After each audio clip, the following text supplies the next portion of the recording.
Hi guys, my name is Vineet. Welcome back to my channel. So in this video what we're going to talk about is something related to investments, how we can use some of the modern ways of investing to multiply our wealth for long-term perspective, and how you can also opt some of the smarter ways to multiply your money in long term. So without wasting any further time, let's get started. Also in this video I'm going to talk about the eighth wonder of the world, and what is that, the compounding effect, what actually compounding means, how you can use it for your benefit to help, how compounding can help you to build some extra wealth in a smarter ways, and how it can fetch you some great results in long term and eventually can help you building long term sustainable wealth.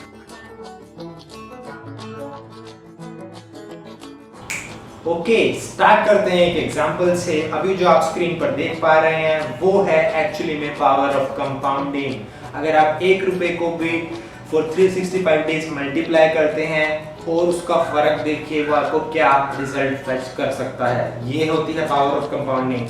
नहीं होती है, it doesn't really matter आपने saving करना start किया है from 500 rupees और 5000 rupees और 5 lakh rupees. आपको इसकी पावर को समझना है, उसको फ़ायदा उठाना है स्मार्ट वे में इन्वेस्ट करने के लिए, और ये देख सकते हैं आप इसकी पावर। ओके, सो अगर मैं एक और इम्पॉर्टेंट चीज़ की बात करूं जो कि कंपाउंडिंग इफेक्ट जितना ही इम्पॉर्टेंट है अगर आपको लॉन्ग टर्म में वेल्थ जनरेट करना है, and what is that, start saving early. यही मेरा पहला पॉइंट है जो मैं आप लोगों के साथ शेयर करना चाहता हूँ। इसके रिलेटेड, इसको समझने से रिलेटेड एक एग्जांपल लेते हैं ताकि चीज़ें और भी सिंप्लीफाई हो पाए। Let's take an example. 3 persons, mister A, mister B and mister C. Mister A ने डिसाइड किया कि वो कॉलेज से पास आउट होते ही from the age of 20 he will start saving. तो उन्होंने क्या किया, उन्होंने 500 रुपीज़ पर मंथ सेव करना स्टार्ट किया फ्रॉम द एज ऑफ 20। ठीक है। मिस्टर बी ने कब स्टार्ट किया, उन्होंने बोला कि मैं जब अपने 30 क्रॉस करूंगा उसके बाद मैं सेव करना स्टार्ट करूंगा। So he started saving 1000 rupees per month but from the age of 30। Mister C ने डिसाइड किया कि मैं 2000 रुपीज़ सेव करूंगा per month but I will start from the age of 40। So और इवेंचुअली तीनों का सेम गोल था कि उनको रिटायर होना है, and by the time they can retire उनके अकाउंट में उनको अराउंड 1 to 1.5 मिलियन के आसपास पैसा चाहिए ताकि उनकी रिटायरमेंट के बाद उनकी लाइफ स्मूथली चल सके। तो हमने एक डिफ़ॉल्ट एग्जांपल लिया है, हमने इसको सिंप्लीफाई करने के लिए इंटरेस्ट रेट लिया है कि 7% इंटरेस्ट रेट उनको मिलेगा जब से वो सेव करना स्टार्ट करेंगे, एंड उनको समझ आएगा पावर ऑफ सेविंग अर्ली। अगर मिस्टर ए ने अपने 20s में स्टार्ट कर दिया था सेव करना, he can retire in the age of 54। Mister B, अभी आप स्क्रीन पर देख पा रहे हैं, mister B can retire in the age of 57, and C ने 2000 रुपीज़ पर मंथ सेव करना स्टार्ट किया था बट उन्होंने स्टार्ट किया था फ्रॉम द एज ऑफ 40। वो रिटायर हो पाएंगे around the age of 60 years. ये एक बहुत बड़ा डिफरेंशिएटर हो जाता है again when we just compare ourselves with our peers और विद समवन एल्स। कि अगर आप going to talk about another important concept, and that is time value of money, which is very important in our finance world। आपको भी शायद पता होगा what actually time value of money is।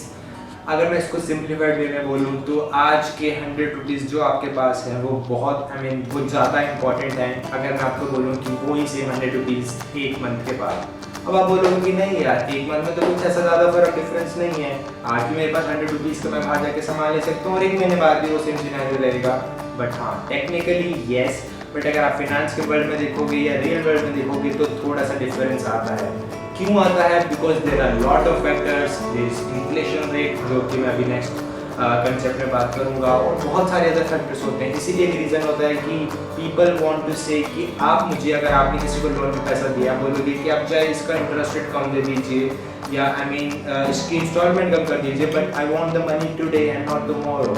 This is a simple concept of what is that time value of money. आज का 100 rupees और 1000 rupees कुछ ज़्यादा इंपॉर्टेंट है अगर वो आपको मिले एक महीने बाद या 6 मंथ लेटर और 1 ईयर लेटर। तो ये एक बहुत इंपॉर्टेंट कंसेप्ट है, और I just want to share कि मैं ये कंसेप्ट नहीं बता रहा हूँ कि this concept will fetch you money और help you generating more money, but using both of these और may be couple of more concepts how you can use this concept in your favour, and इसको ध्यान में रखते हुए अपने पैसे को कैसे स्मार्ट वे से इन्वेस्ट कर सकते हैं ताकि आपको बेटर रिजल्ट्स मिले, आप अच्छे तरीके से इन्वेस्ट कर पाएँ, अपने पैसे को ट्रैक कर पाएँ कि वो सही डायरेक्शन में आपकी वेल्थ जनरेट करके दे भी रहा है या नहीं।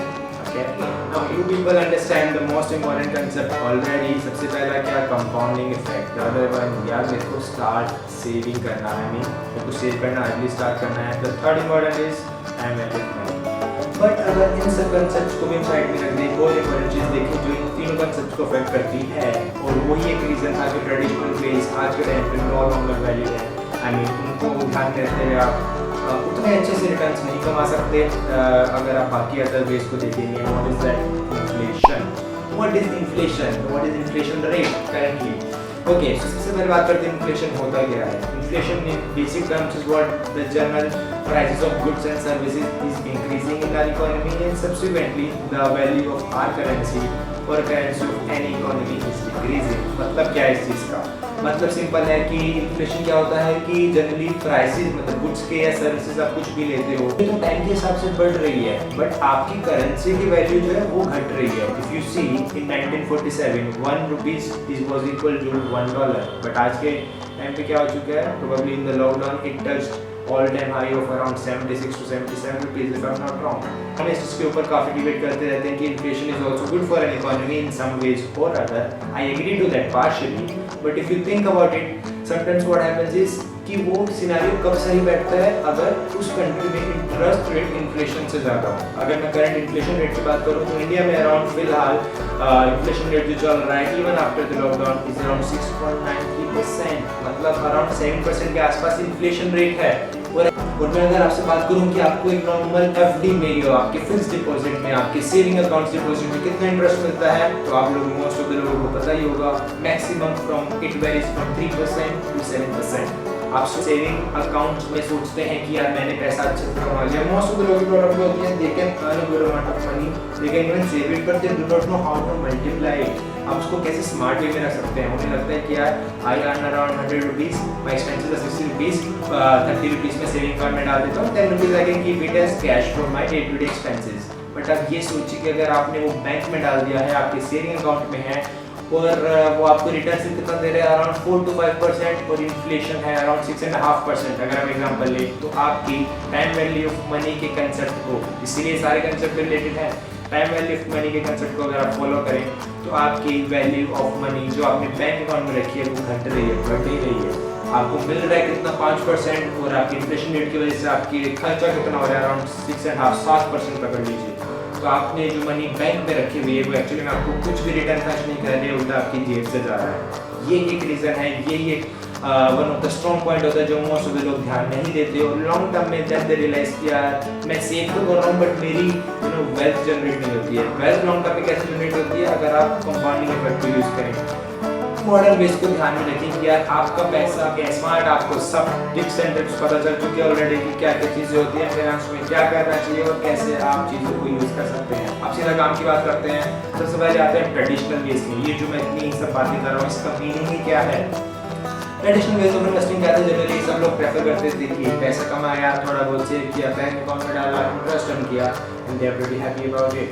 Inflation rate other kind of things that the economy does get affected. उनको किसी को कोई आइडिया नहीं था, nobody was actually bothered about it. And most of the लोग बोलते थे यार सबसे बड़ा अगर ज़्यादा आपके पास पैसे ना रियल एस्टेट में उठा के रख दो, बढ़िया रिटर्न मिलेगा आज से 5-10 साल बाद. और तो next what they can do is they can keep money by they can keep money with themselves as in the form of cash. कोई भी मीडियम जो कि आपको इन्फ्लेशन रेट से ज़्यादा अच्छा इंटरेस्ट रेट वैलिड ला के दे रहा है वो एक अच्छा और सेफ वे है इन्वेस्टमेंट का. It can be anything. अब हमें पता चल चुका है inflation rate is around 7% in our economy as of now. तो जो भी 7% से ज़्यादा आपको इंटरेस्ट रिटर्न देगा वो आपके लिए अच्छा और सेफ इन्वेस्टमेंट है. क्योंकि उसके अंदर मैं बात करूँगा इसके अंदर रिस्क भी आता है. ऐसा नहीं है कि आप कहीं भी पैसा लगाएं वो आपको अच्छा ही रिटर्न ला के देगा. There are risk to reward ratios as well जो कि पिक्चर में आती है. That is the reason. First of all first concept की बात करें सबसे पहले मीडियम की बात करते हैं जो आज के टाइम पे मोस्ट ऑफ द लोग अवेयर तो हैं बट एक्चुअली में उनको पता नहीं है कि how it actually works and what is that. Mutual funds. Mutual funds actually में क्या होते हैं, म्यूचुअल फंड्स जो होते हैं वो actually done by professional management experts जो कि एक्सपर्ट्स होते हैं फाइनेंस फील्ड में. ठीक है, वो क्या करते हैं जनरली आप बोलोगे कि sir I want to invest 1000 rupees per month और ये मेरा गोल है और मुझे इतने % interest rate I am expecting. तो मैं इसमें इन्वेस्ट करना चाहता हूँ। वो बोलेंगे ठीक है, आप अपना पैसा मुझे दे दीजिए और ऐसे आपके जैसे 1000 लोग और होंगे, ठीक है। सो अगर आपने 1000 रुपीज़ पर मंथ उनको देना स्टार्ट किया और ऐसे उनको 1000 लोग मिल गए, तो वो क्या करेंगे, तो पूल ऑफ मेंबर्स आप सबके पैसे को एक साथ कलेक्ट करेंगे क्योंकि वो उस चीज़ के एक्सपर्ट है, और उसको एक सेफ या काइंड ऑफ आपके रिस्क पे डिपेंड करता है, आप कितना रिस्क लेना चाहते हैं, आपके रिस्क एपेटाइट पे, उसके हिसाब से वो एक सिक्योरिटी में लगा देंगे, ठीक है। और उसके बाद क्या करेंगे कि सर आप बोलोगे कि वो आपको पहले प्रोस्पेक्टस पे बताएंगे कि ये दीज आर द कंडीशंस, कितना आपका रिस्क है इसमें, आप पैसा तो मुझे दे रहे हो because this is not saving account और फिक्स्ड डिपॉजिट अकाउंट, तो इसमें रिस्क भी है और उसके रिटर्न में आपको रिवॉर्ड भी अच्छा मिलेगा। आपको अगर रिटर्न मिलेगा तो जनरली म्यूचुअल फंड्स वेरी करते हैं फ्रॉम 12% to 20%, मतलब आप सोचिए कि ऑलमोस्ट डबल के आसपास आपकी सेविंग अकाउंट की इंटरेस्ट रेट, क्योंकि इसमें रिस्क भी होता है। उनको पता है कि अगर आप रिस्क ले रहे हो तो आपको रिवॉर्ड भी मिलेगा, बट उसके कुछ अगेन एडवांटेज और डिसएडवांटेज होते हैं। एडवांटेज की बात करते हैं। एडवांटेज क्या होगा, सबसे पहले म्यूचुअल फंड में एक अच्छा और सेफ इन्वेस्टमेंट का तरीका है। क्यों? क्योंकि वो मोस्ट ऑफ द लोगों के जो म्यूचुअल फंड्स के मैनेजर होते हैं, फंड मैनेजर्स होते हैं, जो ये फंड सब मैनेज करते हैं, वो एक्सपर्ट होते हैं इस फील्ड में। उनको पता होता है कि वो क्या कर रहे हैं, कहाँ पे इन्वेस्ट कर रहे हैं, क्या उनके एक्सपेक्टेशंस है कि कहाँ तक रिटर्न आ सकते हैं और कितना रिस्क है। इस केस में ये होता है कि उनकी कॉस्ट ज़्यादा होती है। I mean they charge very well because वो अपनी सर्विसेज जो प्रोवाइड कर रहे हैं, अपनी एक्सपर्टीज शेयर कर रहे हैं, उसका वो कॉस्ट चार्ज करते हैं। तो वही रीज़न होता है कि एडवांटेज अगर आप देखोगे तो they are professional, they are expert in their field. So आपके लिए एक सेफ इन्वेस्टमेंट है। आपको पता है कि यार जो मेरा पैसा है वो एक सेफ हैंड्स में है, ऐसा नहीं है कि कोई भी बंदा मैनेज कर रहा है, ठीक है। द थर्ड एडवांटेज होता है डाइवर्सिफिकेशन। जनरली वो लोग, उनको पता होता है डाइवर्सिफिकेशन क्या होता है। This is a quote in English, never put all your eggs in one basket. ये एक रीज़न है कि उनको पता होता है कि उनको पैसा उन्होंने किस किस फील्ड में, किस किस सेक्टर में, किस किस डिवीजन में लगाया हुआ है, ताकि आपका रिस्क कम से कम हो पाए। रिस्क ज़्यादा लोगे, रिवॉर्ड ज़्यादा मिलने की प्रोबेबिलिटी है। रिमेंबर, ऐसा नहीं है आपको मिलेगा ही मिलेगा, उसके ऊपर भी मैं आऊँगा लेटर पार्ट में, बट जनरली अगर आप रिस्क ज़्यादा ले रहे हो तो प्रोबेबिलिटी होती है कि आपको रिवॉर्ड भी मिल सकता है। वो एक रीज़न होता है। अब बात करते हैं डिसएडवांटेज की। अगेन ऐसी हैंडसम फीस चार्ज करेंगे, कॉस्ट बढ़ जाती है specially for retail investor. Retail investor हम सब लोगों के लिए, जो लोग इन्वेस्ट करते हैं, वो एक अच्छी खासी कॉस्ट चार्ज करते हैं। बोलते हैं कि सर मैं आपको एक्सपर्टीज प्रोवाइड कर रहा हूँ। मैं मोस्ट ऑफ द लोगों को नहीं पता होता है कॉस्ट तो आपकी बढ़ती है, but there are lot of hidden cost as well. सबसे बड़ा डिसएडवांटेज जो आम बंदा समझ नहीं पाता है कि उसके अंदर बहुत सारी हिडन कॉस्ट होती है, जिसको समझने के लिए टाइम चाहिए होता है। तो मोस्ट ऑफ द लोग बोलते हैं कि नहीं यार मेरे को इंटरेस्ट रेट ठीक मिल रहा है, मेरे रिस्क रिवॉर्ड मैचिंग है, I can go for that return, I can go for that portfolio. तो वही रीज़न है कि इसके अंदर बहुत सारी कॉस्ट होती है जो आपको लेटर पार्ट में, मतलब बहुत सारे ऐसे फंड्स होते हैं जिसके अंदर लॉक इन पीरियड भी होता है कि आपको 3 साल से पहले पैसा विड्रॉ नहीं कर सकते, 5 साल से पहले नहीं कर सकते। तो it's a kind of burden also. अगर आपको बीच में पैसे की जरूरत पड़ गई किसी चीज़ को लेकर तो आप नहीं निकाल सकते। Then another thing is you have no access to your portfolio। ये भी एक बहुत बड़ा डिसएडवांटेज है। अगर आप खुद की इन्वेस्टमेंट मैनेज कर रहे हो, आपको पता है आपने आपका पैसा कहाँ लगाया है, तो आपको आइडिया रहेगा कि मार्केट कहाँ जा रहा है, मेरी इन्वेस्टमेंट कैसे परफॉर्म कर रही है। एंड फॉर दैट अगर आपको कुछ चेंजेस करना है तो आप कर सकते हो। बट अगर आपको यही नहीं पता कि आपने अपना पैसा कहाँ लगाया हुआ है, किस फंड्स में है, बिकॉज फंड्स के अंदर केस और म्यूचुअल फंड्स की बात हो चुकी है, वो आते हैं आपने अगले इन्वेस्टमेंट वे पे जो भी मोस्ट ऑफ द लोग ऑप्ट करते हैं, कर सकते हैं। What is that? Bonds, government bonds. Bonds क्या होते हैं generally? Bonds are considered to be the safest investment apart from the saving accounts investment. So what you can do, bonds में होता क्या जनरली, गवर्नमेंट कुछ bonds इशू करती है, ठीक है, आम पब्लिक के लिए, for retail investor, for everyone. What they give you is कि आप गवर्नमेंट को पैसा दीजिए, उसके अंदर बहुत सारे पेजेस होते हैं, treasury bonds, municipal bonds, corporate bonds. ये मतलब बहुत डिटेल कंसेप्ट है, फिर इस वीडियो में इसके ऊपर बात करेंगे। तो जनरली अगर मैं आपको सिंपल टर्म्स में समझाऊँ बॉन्ड्स होते क्या हैं, तो उसमें क्या, वो गवर्नमेंट आपके पास आके बोलती है कि ये कुछ मेरे पास बॉन्ड्स के मेरे पास आइडिया है, इसके लिए मुझे इन्वेस्टमेंट चाहिए और ये मैं आपको सेल कर रही हूँ, ठीक है। उसके रिगार्डिंग वो पब्लिक से पैसा कलेक्ट करते हैं और उसके ऊपर आपको इंटरेस्ट देते हैं कि आपको कितना इंटरेस्ट चाहिए। वो गवर्नमेंट बॉन्ड रेट पे और बहुत सारी चीज़ों पे डिपेंड करता है। Again it's good way of investment, लेकिन इसके भी कुछ अपने एडवांटेज और डिसएडवांटेजेस हैं। अगेन सबसे पहला अगर मैं एडवांटेजेस पे आऊँ तो सबसे बड़ा एडवांटेज आप गवर्नमेंट को पैसा दे रहे हो। It is considered as to be one of the safest investment, zero coupon bonds, there are lot of categories in that. तो आप ये सोचिए कि आप गवर्नमेंट को पैसा दे रहे हो तो आपका पैसा कहीं जा ही नहीं रहा है, you can trust that right. मतलब उससे ज़्यादा सेफ्टी तो आपको कहीं भी नहीं मिलेगी। तो यही एक रीज़न होता है कि वो सबसे सेफेस्ट होते हैं, आपको किसी चीज़ की टेंशन लेने की जरूरत नहीं है, आप अपना पैसा सीधे गवर्नमेंट को दे रहे हैं। बट अगेन वो ये क्या कि कुछ ना कुछ उसका डिसएडवांटेज भी होगा कि आपको इंटरेस्ट रेट थोड़ा कम मिलता है। बट अभी हम एडवांटेज, इसका एक सबसे बड़ा डिसएडवांटेज भी, अगर मैं डिसएडवांटेज पे हूँ तो ये है कि इसका इंटरेस्ट रेट इतना अच्छा नहीं होता। क्यों? क्योंकि सिंपल रीज़न है, आप इसलिए वन ऑफ द सेफेस्ट है। मैं आपको ऑलरेडी अभी प्रीवियस पार्ट में डिस्कस कर चुका हूँ कि अगर आपको रिस्क ज़्यादा लेना है, आई मीन अगर आपको रिवॉर्ड ज़्यादा चाहिए तो आपको रिस्क भी ज़्यादा लेना पड़ेगा। ये एक सिंपल कंसेप्ट है जो हर जगह वैलिड है। अगर आप गवर्नमेंट को पैसा दे रहे हो, आपको पता है कि आपका पैसा सेफ है, तो इतना ज़्यादा इंटरेस्ट रेट भी गवर्नमेंट आपको नहीं देगी। सिंपल रीज़न है। नहीं तो म्यूचुअल फंड्स और डेट इक्विटी फंड ये सब बंद भी हो जाएंगे अगर आपको अच्छा खासा रिटर्न गवर्नमेंट देने लग जाएगी। तो वही रीज़न है कि जनरली जो इंटरेस्ट रेट गवर्नमेंट प्रोवाइड करती है वो इतना सफिशिएंट नहीं होता कि आपकी इन्फ्लेशन रेट या बाकी सब नीड्स को मीट कर पाए। तो अब हम बात करते हैं अनदर इम्पॉर्टेंट कंसेप्ट जो कि आप यूज़ कर सकते हैं अपने पैसे को इन्वेस्ट करने के लिए। What is that? Gold. Traditional way में भी आता है, आज के टाइम में भी लोग, आई मीन ये ऐसा नहीं है कि it is considered to be one of the only concept that was valid in traditional ways as well and in modern theory as well. It is valid. Gold आपको एक बहुत अच्छा रिटर्न जनरेट करके दे सकता है, for sure, this no doubt about it. पहले के टाइम पे भी लोग प्रेफर करते थे पैसे को इन्वेस्ट करना गोल्ड में, कैसे ज्वेलरी के थ्रू, ब्रिक्स के थ्रू, कॉइन्स के थ्रू। दे वांट प्रेफर कि यार पैसा लिया, आपके पास अच्छा खासा कॉर्पोरेट रेट है, गोल्ड पे लगा दो। गोल्ड यही वो एक ऐसा इन्वेस्टमेंट का एरिया है जिसमें आपको नेगेटिव रिटर्न्स कभी नहीं देना है। The physical delivery of the gold, आप गोल्ड बॉन्ड्स में इन्वेस्ट कर सकते हैं। अब गवर्नमेंट ने भी रेगुलराइज कर दिया है, इंडिया में भी हो चुका है। आप डायरेक्टली पे कर सकते हैं, आई मीन गोल्ड बॉन्ड्स में इन्वेस्ट कर सकते हैं your money and you don't have to take the physical delivery of that. And later on जब आपको लगता है आपका इंटरेस्ट ठीक ठाक मिल चुका है, आपका पैसा बढ़ चुका है, you can sell it without even having the actual possession of that. Isn't it great? It is. This क्या है? Globally accepted. Yes. Gold एक ऐसी चीज ही है। सबसे पहले बात करते हैं करेंसी। इंडिया की करेंसी क्या है? INR। यूएस की क्या है? डॉलर। अगर आप INR यूएस में लेके देंगे क्या वो वैलिड होगा? तो वही एक रीजन है कि सबसे बड़ा एडवांटेज अगर आप गोल्ड का बोलेंगे, gold is globally accepted in the whole world. Gold एक ऐसी चीज है जो कि बहुत लेस वोलेटाइल है। अगर आप इसके 10 ईयर की हिस्ट्री देखोगे ना, इसने नेगेटिव इंटरेस्ट रेट नहीं दी है। वो एक रीजन है कि बहुत स्लोली चलता है। हो सकता है इंटरेस्ट रेट आई मीन इतना अच्छा रिटर्न भी फेच ना किया हो as compare to mutual funds और इक्विटी, तो वो एक रीजन है कि ये नेगेटिव भी नहीं है। एक सबसे बड़ा एडवांटेज ये है कि if you are thinking about यार आज के टाइम पे ना, because lockdown is going, things are ups and downs, gold पे लोग इन्वेस्ट करना चाहते हैं। I mean people are not actually focusing there, but मुझे लगता है गोल्ड की वैल्यू आज से 2 साल बाद बहुत ऊपर चली जाएगी। बट मैं रिस्क नहीं ले सकता गोल्ड को अपने घर पे रखने का। तो आप क्या कर सकते हो? आप गोल्ड बॉन्ड बॉक्स कर सकते हो स्कीम को, आप उसमें आई मीन गवर्नमेंट के गोल्ड बॉन्ड्स में इन्वेस्ट कर सकते हो। And after putting your money there, after 3 to 5 years, you can think यार आप मेरे को सफिशिएंट रिटर्न, मेरे जो एक्सपेक्टेशंस थी 25%, 30%, व्हाटएवर इट इज, आपको लगता है मेरे को इतनी रिटर्न चाहिए था और वो आपको 5 साल में मिल चुका है, आप उसको current market price of gold में किसी और इन्वेस्टर को बेच सकते हो।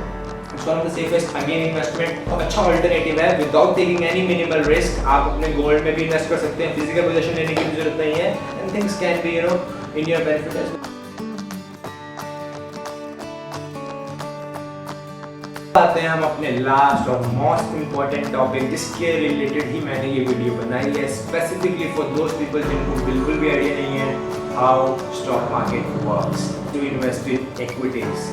इक्विटी क्या होता है, स्टॉक मार्केट क्या होता है, सब जो जरूर सुना है। वर्ल्ड में फिनांस का जब भी फिनांस का वर्ड जब भी यूज किया जाता है तो एक नाम जो सबके नॉलेज में हमेशा आता है, वॉरेन बफेट। कौन है ये? One of the world's richest guy, even today 3rd या 4th पोजीशन पे आते हैं और ये almost for 3 to 4 years तक वर्ल्ड के richest guy रह चुके हैं। गैम्बलिंग बिल्कुल भी नहीं है और वो हमेशा बोलते हैं आप इन्वेस्ट करिए, कभी भी स्टॉक्स पे नहीं। याद रखिए, मैं दोबारा रिपीट कर रहा हूँ, इन्वेस्ट करिए स्टॉक्स पे नहीं, कंपनीज पे। मतलब इन्वेस्ट इन बिजनेसेस। बिजनेसेस मतलब जिस कंपनी का, जिस मॉडल का, जिस इंडस्ट्री का आपको बिजनेस समझ में आता है तो जहाँ पे आप कन्विंस्ड हैं वहीं पर लगाइए। जहाँ पे आप कन्विंस्ड नहीं है वहाँ पर मत लगाइए। टाइम पे आप किसी कंपनी के शेयर होल्डर बन सकते हैं through a dematerialized form. What is that? कि आप अपने डीमैट अकाउंट खुलवाइए किसी भी वेब प्लेटफॉर्म्स के through. I mention 3 of them here like Zerodha, Upstocks, Alice Blue and other ones, right? उसके बैठे अकाउंट में लॉगिन करेंगे, आप बोलेंगे कि I think this is the price that I want to buy, आप बाय पे क्लिक करोगे, आप उसमें पैसे डालेंगे and shares will be credited to your account. इससे क्या हो गया, आप उस कंपनी के शेयर होल्डर बन चुके हो। आई think this is one of the best ways that the technology has developed. मतलब आप घर बैठे बैठे सब कुछ कर सकते हो, and the day you feel that can be 1 week, 1 month और 1 year एज वेल। आपको लगता है कि आपके सफिशिएंट रिटर्न्स आ चुके हैं, मार्केट अब यहाँ से गिर सकता है या कितना भी ऊपर जा सकता है, आपको पैसा चाहिए, आपने खरीदा, आपको रिटर्न्स मिल गया, आप उसको घर बैठे बैठे बेच सकते हो and you will get the money back. उसके अकॉर्डिंग देखिए, फिर बहुत सारे क्राइटेरिया होते हैं ताकि हमारा डिसीजन लीजिए, because all this things will affect you. मैं इस चीज़ को तो बार-बार क्यों एम्फसाइज कर रहा हूँ, फॉर सिंपल रीजन कि लॉन्ग टर्म इन्वेस्टमेंट है। आपने आज डाला, आप 1 महीने के बाद नहीं निकल सकते। ऑफ कोर्स आप निकल सकते हो, बट प्लान वो नहीं है, थिंक अबाउट इट, राइट। अगर आपने एक बार अच्छे से इन्वेस्ट किया तो उसको लॉन्ग टर्म के लिए भूल जाइए, उसको तो ध्यान रखिए कि एटलीस्ट मुझे 2-3 साल रखना है। और अगर आप वहाँ पे उस शेयर को रखेंगे जिसको आपके ऊपर कन्विक्शन होगा कि यार ये शेयर मैंने लिया है, business is good, I think it can perform well better, but again वो करे ना करे वो आपके हाथ में नहीं है, राइट। ये वो चीज़ें जो हम अपनी तरफ से रिसर्च कर सकते हैं, आप प्रेडिक्ट नहीं कर सकते। गैम्बल नहीं है कि यार आप बोलोगे वैसे ही होगा, हमेशा याद रखिए। तो स्टॉक मार्केट एक ऐसी चीज़ है जिसमें आप रिसर्च करके कुछ सर्टेन वे से बोल सकते हो कि मार्केट अगर ऐसे मेरे डायरेक्शन में गया ना तो I will make handsome money. ये याद रखिए, सबसे बड़ा एडवांटेज अगर आप अपनी रिसर्च अच्छे से कर रहे हो, if you are convinced about the business, convinced about the industry, and if you are a little bit smart enough as compared to other people, you will make money. अगर आपकी डायरेक्शन ठीक हुई ना, you will make handsome money. ये सबसे बड़ी power है stock market compounding effect and सब चीज़। या ठीक है, मैं करना चाहता हूँ, if you want to own your decisions, आपके डिसीजंस पे सिर्फ आपका राइट हो, stock market is a very good platform and trust me, can achieve great results. Do like this video. If you like my content, you can subscribe to my channel for some future updates. Also press the bell icon ताकि next time मैं video upload करूँ आपके पास bell notification आ जाए and you cannot miss any of my videos. I hope you like my work. If you like it, do give it a thumbs up. And for some future updates, subscribe to my channel. Until next time, this is Vinit Gujral signing off. Bye bye.